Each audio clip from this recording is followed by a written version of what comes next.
My father held my medical school acceptance letter over the kitchen sink and struck a match. For a second, I genuinely thought he was trying to frighten me. Then the flame caught the bottom corner of the paper. Dad. He didn't look at me. The fire climbed through the university crest, curled the page inward, and turned the sentence I had read perhaps 50 times that morning into black flakes dropping against stainless steel.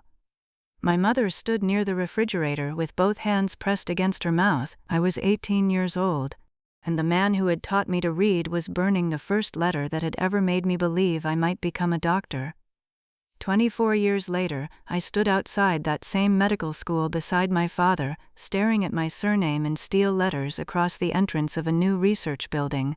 He read the name once, then again, and asked the question I had spent half my life thinking I wanted to hear: how did you do this? The answer wasn't that I became successful to prove him wrong. Life was much messier than that, and so was my father. My name is Dr. Lila Rahman. I'm a consultant neurologist and physician scientist.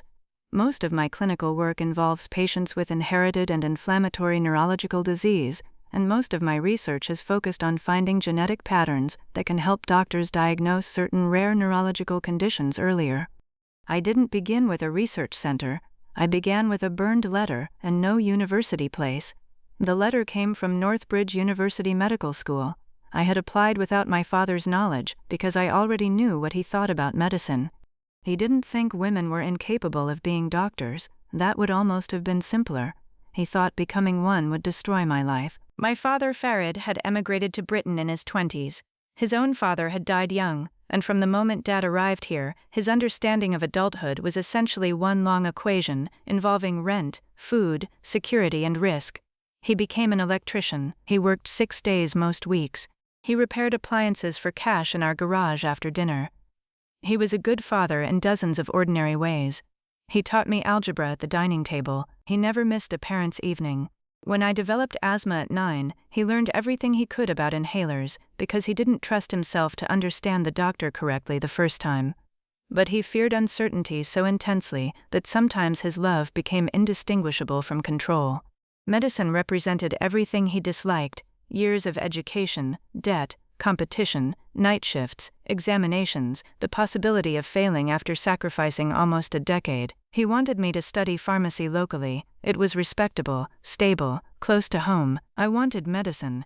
When Northbridge offered me a place, I opened the envelope in the hallway and screamed so loudly my mother thought I'd hurt myself. My father came downstairs. I handed him the letter. I thought evidence would change him. Instead, he read it, folded it, and asked, "How are you paying for this?" "We'll work it out." "Who's we?" "I can apply for support. I'll work summers." "And accommodation?" "I'll work. And if you fail, I won't." That answer was 18-year-old arrogance, and he heard it as such. "You don't know that. No one knows that." "Exactly."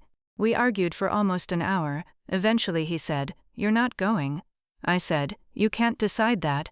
His face changed. He took the letter into the kitchen and burned it. The offer itself didn't disappear because a piece of paper did. I knew that even then. Northbridge had my application electronically. I could have contacted admissions, but what disappeared in that kitchen was something more important at 18. My belief that I could leave home with my family behind me and survive emotionally as though it didn't matter. My father told me that if I insisted on going, he would not pay anything toward it. My mother quietly offered me money she'd saved. I refused it, partly pride, partly fear, mostly fear. I declined the offer. That is the decision in my life that people expect me to describe with uncomplicated regret. I can't. I regret allowing fear to make it for me. But what followed from it became my life, and I cannot wish that life away simply to tidy the story. I enrolled in biomedical sciences at a university within commuting distance. My father was relieved. For the first month, I hated him for being relieved. Then the work caught me.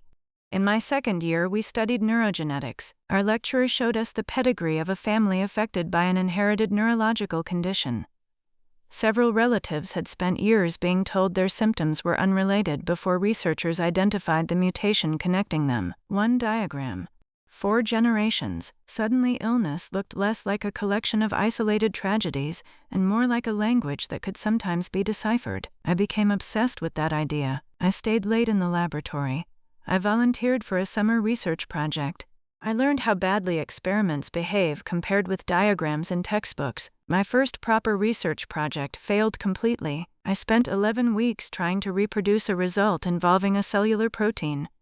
I changed concentrations, repeated controls, rechecked reagents, nothing. My supervisor, Professor Helen Mercer, finally sat beside me and looked through my notebook. "What do you think happened?" "I think I'm bad at this." She laughed. Not cruelly.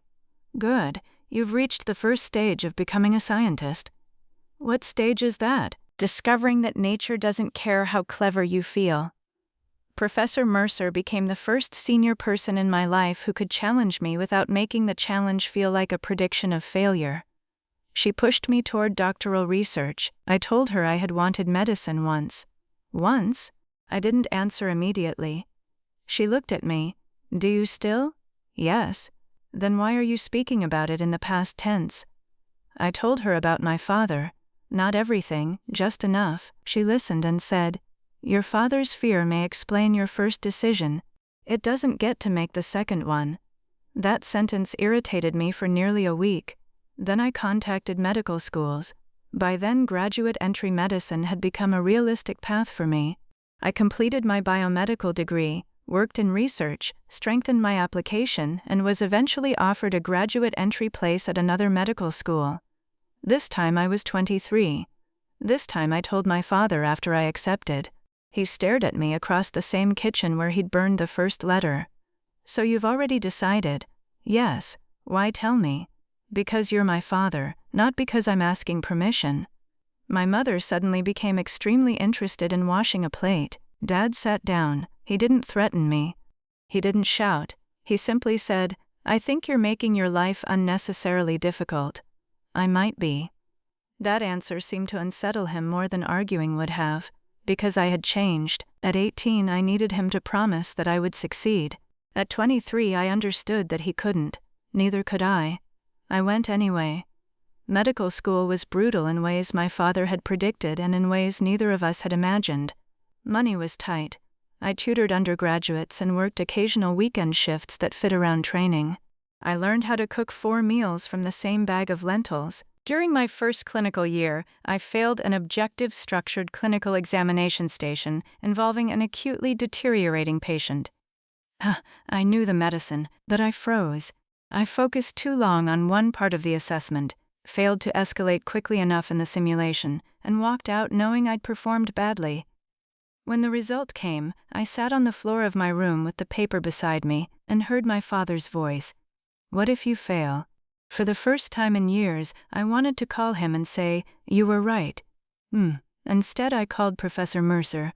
"I failed. An exam? A clinical station. Did anyone die?" "It was simulated, so nobody died. That's not the point. No, the point is what you're going to do with it." I hated that answer too. The next morning, I booked time in the simulation center. I practiced deteriorating patient scenarios until the sequence stopped feeling like a performance and became a habit.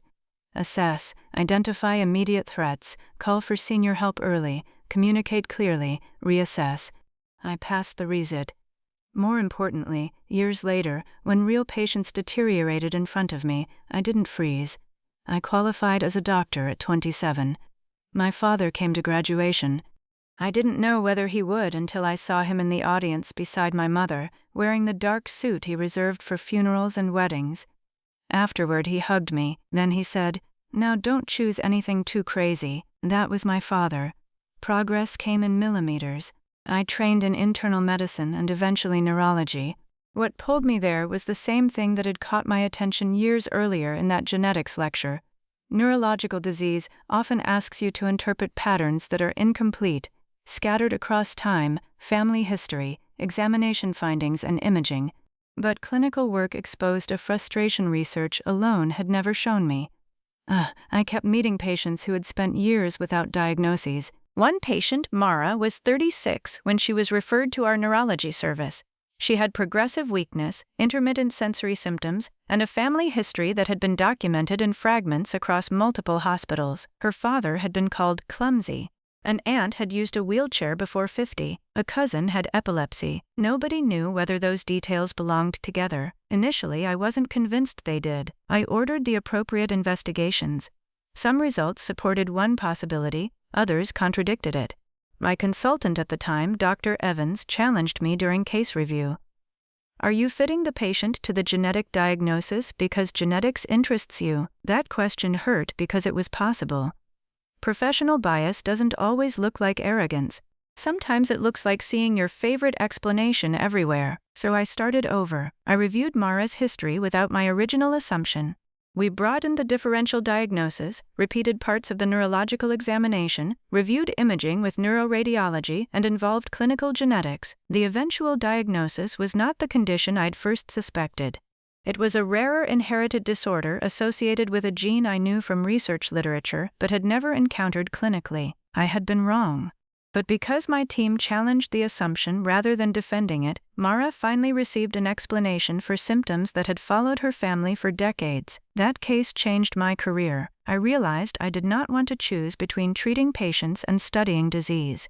I wanted the uncomfortable space between them, so I became a physician scientist. That choice made my life, as my father had once predicted, unnecessarily difficult. Research doesn't respect clinical schedules. Patients don't become less sick because you have a grant deadline. I spent years dividing weeks between wards, clinics, laboratory meetings, data analysis, and the administrative machinery required to fund any serious research program. My first major grant application was rejected. The second scored better and was still rejected. The third was funded. The project built on work my colleagues and I had been developing around inherited neurological disease, using genomic analysis alongside detailed clinical information to identify patients whose diagnoses had been missed by conventional pathways. The important word there is colleagues. Buildings eventually get people's names on them, but research is almost never the work of the person whose name receives the largest font. Our program included geneticists, neurologists, laboratory scientists, statisticians, research nurses, patient advocates, and doctoral students who routinely noticed things I missed. One of those researchers was Dr. Ayesha Bell, who was younger than me by 12 years and once corrected my interpretation of a dataset 5 minutes before I was due to present it at an international meeting. She was right. I was furious for approximately 30 seconds, then grateful forever. Our work grew. We helped identify disease-causing variants in families who had been searching for answers for years. Some findings changed management directly, others simply provided diagnoses, something clinicians sometimes underestimate until they've watched a family live without one. We also made mistakes. One early association we thought was significant disappeared when the sample became larger. Months of excitement dissolved into a statistical non-result. Another study took nearly 2 years longer than planned because recruitment was difficult. There were no cinematic breakthroughs at midnight. There were spreadsheets, multidisciplinary meetings, rejected manuscripts, amended protocols, families who agreed to participate knowing the research might not help them personally, and slowly there were answers. Northbridge University re-entered my life because our program needed a larger genomics partner. When their medical faculty approached our group about collaboration, I saw the university name in my inbox and stared at it longer than I should have. I hadn't been back since I was 18. I considered declining, not because collaboration would be clinically inappropriate. It was an excellent institution with infrastructure we needed. I considered declining because a small, embarrassing part of me still associated its crest with burning paper. That bothered me. I had spent decades insisting that my father did not control the direction of my life, yet I was about to let something he had done when I was 18 influence a research decision affecting hundreds of patients, so I accepted the meeting.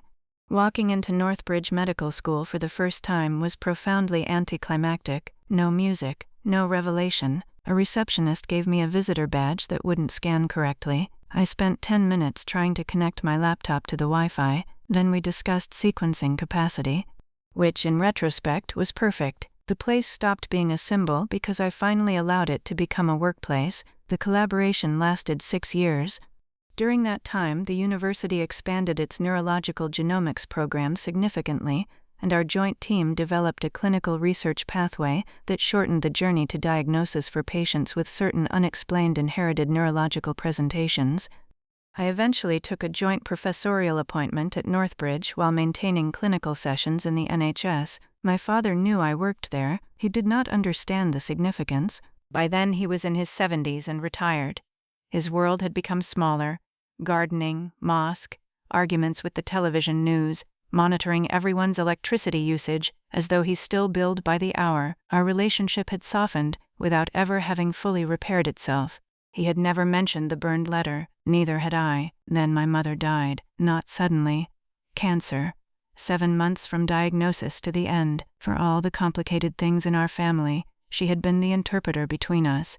She could translate his fear into concern, and my silence into injury. Without her, Dad and I discovered how little vocabulary we had for each other. For nearly a year, our conversations stayed practical. Did you eat? Yes. Car all right? Yes. Work? Busy. Then one evening, while I was helping him sort paperwork, I found a folder. Inside were newspaper clippings, my graduation announcement, a hospital newsletter containing my consultant appointment, an article about our research program, a photograph from an awards dinner I had never sent him. He had dated each clipping in the corner. I looked across the table. You kept these? He shrugged. Your mother did. The handwriting was his. I didn't challenge him. That folder changed something, but not enough for me to rewrite our history. People can be proud of you and still wound you. Love does not retroactively make harmful choices harmless. A few months later, Northbridge's dean asked to meet. The university had secured philanthropic funding for a new center dedicated to translational research in neurological and inherited disease. It would house sequencing facilities, research teams, and multidisciplinary clinical research programs. I assumed he wanted me involved in planning. He did. Then, near the end, he slid a rendering across the table. Across the entrance were the words, "The Ar-Rahman Center for Neurological Discovery." I looked at him. No. He smiled slightly.